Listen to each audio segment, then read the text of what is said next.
हस्तिनापुर गांव में रहने वाली सरोज के 5 बेटे थे। उसका पति जगदीश पेशे से एक कपड़ा व्यापारी था। कुछ वर्षों पहले जगदीश का स्वर्गवास हो गया था। समय के साथ सरोज के सभी बेटे जवान हो गए और उन्होंने पिता के कपड़ों के सीमित कारोबार को बड़े उद्योग के कारखाने में बदल दिया। पूरे गांव में उन्हीं के चर्चे हुआ करते थे। अरे सरोज के 5 बेटों ने मिलकर सरोज का मान ही बढ़ा दिया भाई। पहले तो पिता के छोटे मोटे कारोबार को इतना फैलाया और फिर उसी कमाई से इतना चौरस घर खड़ा कर दिया। 100% सच कहा रमेश भाई।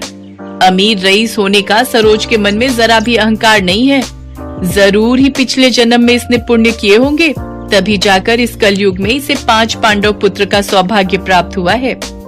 सरोज के प्रति गांव वालों के मन में काफी इज्जत थी।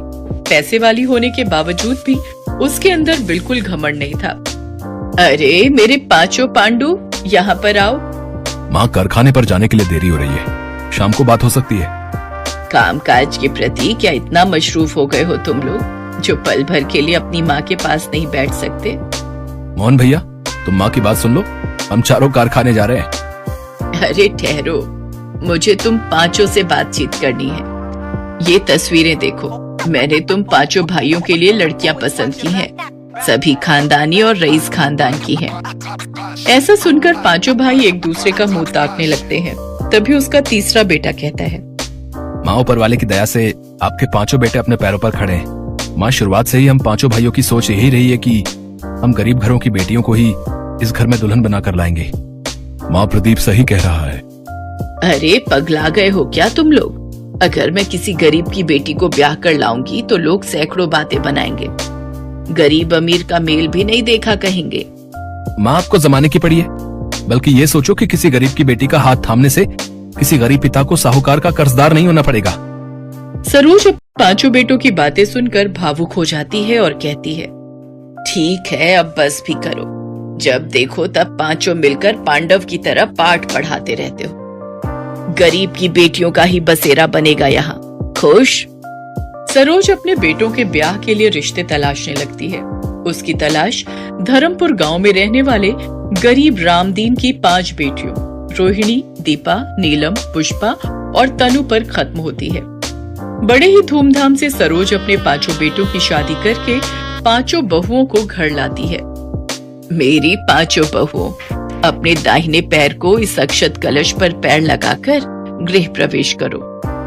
हम तो सोच रहे थे कि तुम इतनी अमीर हो तो जरूर बड़े घर की बेटी को बहू बनाओगी, मगर तुम्हारी 5 बहुएं तो बहुत गरीब हैं। लगता है इन बेचारियों का बाप बड़ा गरीब था, तभी तो कुछ भी दान दहेज ना दे सका। बीना की बातें 5 दुल्हन को झकझोर कर रख देती हैं, मगर सब कुछ इतने पर ही खत्म नहीं होता। रस्में खत्म होने के बाद सभी अपने अपने घर चले जाते हैं। तभी सरोज कहती है, ना जाने कैसा गरीब भिखारी बाप है इनका, जो पाव भर मिठाई भी ना रख सका। तुम सब देखना, कल सुबह तक ये बीना पूरे गांव में ढिंढोरा पीट देगी कि मेरी बहुएं गरीब घर से है। सरोज की बातें सुनकर उसके बेटे कहते हैं, माँ, अभी हम 5 की पत्नी को आए हुए पल भर भी नहीं हुआ और आपने अभी से ही इनको ताने देना शुरू कर दिया। सरोज की कड़वी बोली उसकी बहुओं के दिलों को अंदर तक चोट पहुंचा रही होती है। देखते ही देखते सप्ताह पर सप्ताह, महीने भी बीत जाते हैं। एक शाम बीना सरोज के पास आती है। अरे ओ सरोज, गजब हो गया, तुम तो बर्बाद हो गई। ऐसा भी क्या हो गया जो तेरी सांसें ऊपर नीचे हो रही हैं? ठीक से बता, जल्दी क्या हुआ? तेरे कपड़े के कारखाने में गंभीर आग लग गई है। तेरे 5 बेटे कर्मचारी सहित ढेर हो गए। ये सुनकर सरोज कारखाने की ओर दौड़ती है, जहाँ सब कुछ धू-धू करके जल रहा होता है। अपने बेटों के जले हुए शव देखकर सरोज शांत रह जाती है। बेटों की मौत उसको गहरे शोक में डाल देती है। ऐसे ही समय बीतता गया। एक रोज सरोज अपने बेटों की याद में खोई हुई होती है कि तभी उसके सीने में तेज दर्द होता है। उसकी 5 बहुएं उसे अस्पताल लेकर जाती हैं, जहां डॉक्टर उनसे कहते हैं, देखिए ना, हार्ट में ब्लॉकेज हुई है, जिसके लिए इनकी बाईपास सर्जरी होना जरूरी है और इसके लिए तकरीबन 10 लाख का खर्चा आएगा। हमें कुछ भी करके माँ जी को बचाना होगा, लेकिन हमारे पास इतने पैसे तो नहीं है। अपने पतियों के बाद हम अपनी सासू माँ को नहीं खो सकती। हमारे तो मायके वाले भी गरीब हैं, हम उनसे भी कुछ मदद नहीं मांग सकते। फिर तो एक ही रास्ता है, हमें अपने घर को बेचना होगा। वो पांचों अपने घर को बेच देती हैं और सरोज का इलाज करवाती हैं। थोड़े से बचे हुए पैसों से वो किराए पर एक कमरा लेती हैं और पांचों बहुएं अपनी सास के साथ उस किराए के एक कमरे में रहने लगती हैं। कुछ महीने तो जैसे तैसे उन्होंने बचे हुए पैसों से काट लिए, लेकिन फिर वो अपना जीवन बेहद ही गरीबी में काटने पर मजबूर हो गई और दिन में सिर्फ एक टाइम ही रूखा सूखा खाना खाकर गुजारा करने लगी। और कुछ समय बाद तो वो टाइम भी आ गया जब उन छहों को भूखे पेट ही सोना पड़ा। दीदी अब तो भूख के मारे जान जा रही है। सही कहा तुमने, अगर हमने पहले कुछ बचत की होती तो आज हमें ये दिन नहीं देखना पड़ता।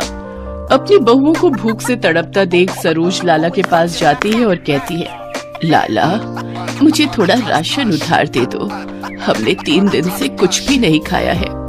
माफ करना सरोज बहन, लेकिन अब मैंने उधार देना बंद कर दिया है। नकद लाओ और राशन पानी ले जाओ। गांव के मंदिर के बाहर बैठकर सरोज भीख मांगने लगती है, लेकिन उस दिन 10 रुपए से ज्यादा उसे 1 पैसा भी नहीं मिलता। उन 10 रुपयों से सरोज आटा खरीद कर ले जाती है, जिससे उसकी बहुएं 6 रोटी बनाती है और सभी 1-1 रोटी नमक के साथ खाकर आधा पेट ही सो जाती हैं। ऐसे ही समय बीतता है। पांचों बहुएं सुबह से शाम तक काम की तलाश में निकलती हैं, लेकिन उन्हें कहीं भी काम नहीं मिलता। घर में छाई गरीबी के कारण सरोज को सदमा लगता है और उसकी तबीयत खराब होने लगती है। बहू, मैं बिल्कुल ठीक हूँ, तुम मेरी चिंता मत करो। पांचों बहुएं कूड़ा कचरा बिनकर उसमें खाने की तलाश करने लगती हैं। कुछ दिन बाद तनु और पूजा को एक घर में साफ सफाई का काम मिल जाता है।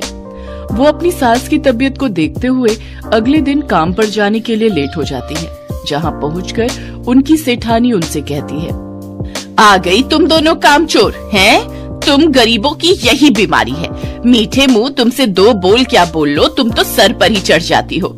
चलो अब मेरा मुंह क्या देख रहे हो, जल्दी से जाकर काम पर लग जाओ। वो दोनों काम पर लग जाती हैं, लेकिन उनका ध्यान अपनी सास की सेहत की तरफ ही था। घर का सारा काम करते हुए तनु को भूख लग जाती है और वो पूजा से कहती है, दीदी मुझे बहुत तेज भूख लग रही है, कुछ रोटियां बची हैं, सेठानी तो इन्हें कूड़े में ही फेंकेगी, तो क्यों ना हम ही इन्हें खा ले।